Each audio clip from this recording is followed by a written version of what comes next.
Hello, friends, and welcome to another episode of the This Is Gonna Hurt podcast with Jay Gordon Duncan. And if you're wondering why the J, the answer is I'm not a bagpipe player. If that joke doesn't make any sense, I encourage you to check out episode 0, where I explain that joke, as well as the purpose of the This Is Gonna Hurt podcast, where we talk about faith, family, fitness, finances, and sometimes fun.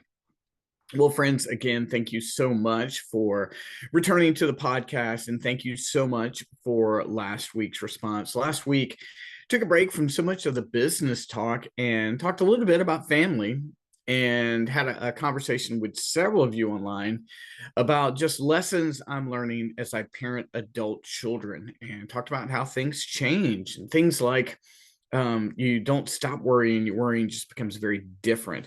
And some of you reached out and had some wonderful responses. And as always, I appreciate people listening, and I appreciate people commenting, likes, reviews. All of those things mean a lot. And if you enjoyed last week's episode, I'd appreciate it greatly if you'd hop over to iTunes or you'd hop over to Spotify and give us a review. That helps a ton. And my friends, I am interacting with one of my favorite people who've been on the podcast. This was a celebrity that I was a fan of in the 80s. They've been on the show twice. I'm interacting with this person and their publicist, and hopefully they're going to be on soon. Hopefully, maybe even record that this week. Interviewing this person has just always been a personal joy. It's been a lot of fun, but I'm not going to give it away. I never give away who I'm interviewing because they can fall through very easily. And quite honestly, I've been doing solo episodes just straight for months now. So it's going to be good to actually get in front of people and interview them again. But today I'm going to do something I don't normally do, and I'm going to work out a thought with you on the podcast. So I was listening I'm doing my marathon training now, which means I'm on the road a lot, hours on the road, and definitely taking in more content than usual, and then thinking through how and why, the nature of ambition has been some of the things I've been thinking through. And I had a moment today, quite honestly. I'm shaving and it hit me that I feel like, at least what I've seen proven in my life, and then what I've seen proven in the lives of others, is there's really two types of ambition. Now, ambition is when you are striving to achieve something, right? It's that internal drive that gets you to drive, to go and achieve something. And some people aren't very ambitious. Some people are like, you know what? I want to make sure things kind of stay status quo, and just kind of want to keep things the same. And I can hear that. I don't necessarily relate to it very well, but I hear that people, that's what they want. That's what they find joy in. So wonderful. I've considered myself a pretty ambitious person, trying to achieve and grow, and that's always in front of me. And but I think there's really, what I can see is two types of ambition. There is need-based ambition, and then there's like instinctual ambition. So I'll say that again. There's need-based ambition, and then there's instinctual ambition. So let me try to define them and then go into detail a little bit. And again, I'm kind of working through this. This might be something that I use a lot in terms of like my speaking and writing. But so need-based ambition is like, hey, this thing has to happen. I've got to go get it. So let's say, for example, that there's a big bill coming up, and you've got a car payment or a tax payment or a college tuition, and you're like, you know what, I have to go make more money. Well, that's a need-based ambition. You're like, okay, well then I'm going to go create something or do something. I'm going to work extra hours, or I'm going to create a business, and I'm going to go get it. So the need, these, it could also be called circumstantial ambition.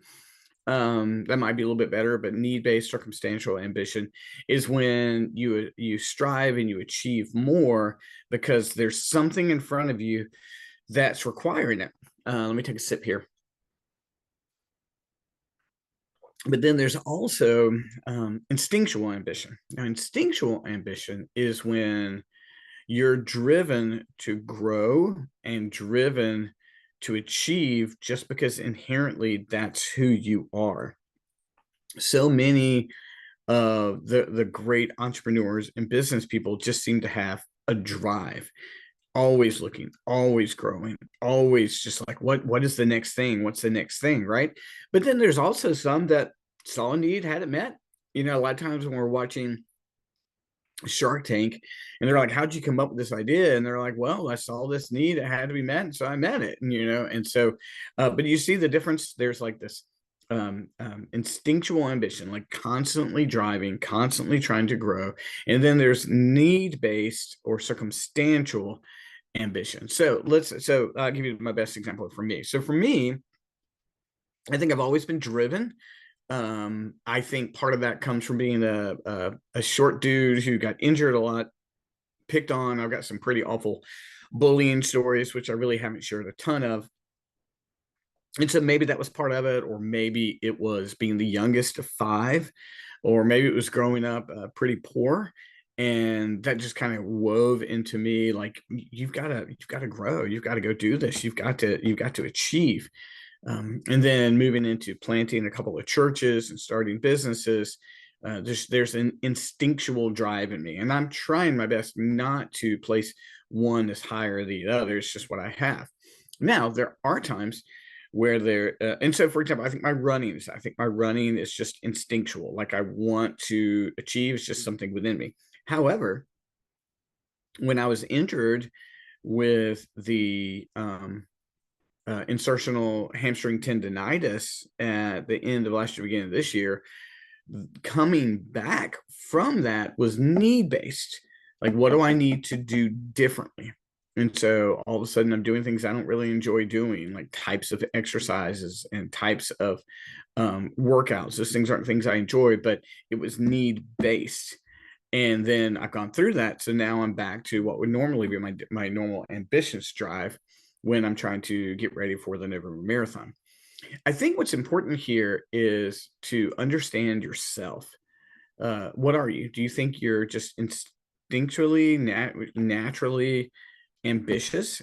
Well, then keep fueling that. Don't let anyone ever criticize you. Like, can't you just accept this? I mean, I think typically that's people projecting their own insecurities on you. Like, if you're just you're driving and driving and you're building a good, healthy life, and people are like, can't you just slow down? And you're like, this is who I am. Don't let people get in the way of that. I think that's typically people's insecurity being projected.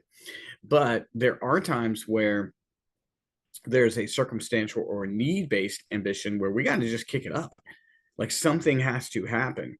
And that's very hard to do sometimes. It's hard to kick up drive if you don't have it, and ambition.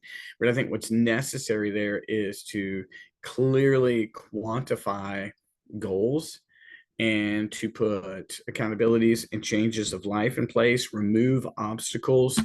I've told the story a ton of times about how I get my running clothes out there at the bottom of the steps. The first thing I do when I come downstairs, they're there. It's hard to avoid that. I try to have everything in place, from what I'm going to eat or drink and what I'm going to wear, so that like the obstacles are avoided and I'm just going to go. So I think, for friends, it's really important for us to understand who we are by nature. Ambitious, is it instinctual, or is it need-based, circumstantial? Then I would say, you know what, it's fine. You might be, I live a very wonderful, comfortable life. When I need to, I can kick it up. Great. Just make sure you're able to do that. But if you're neither of those and you've got goals in front of you, then it's really important to put things in place so that you can switch that gear and flip that switch and go achieve what you need to achieve. Some of the greats are just built that way. I mean, some of the greats of entrepreneurship and the titans of industry and wonderful parents and scholars. I mean, a lot of them are built instinctually, right? But then there's also folks that have just found the time and found the ability to flip switch when they need to. Most important thing for you is, I think, to understand which one you are and feed it. My ambition needs to be constantly fed because I want to keep going and I want to continue to be inspired.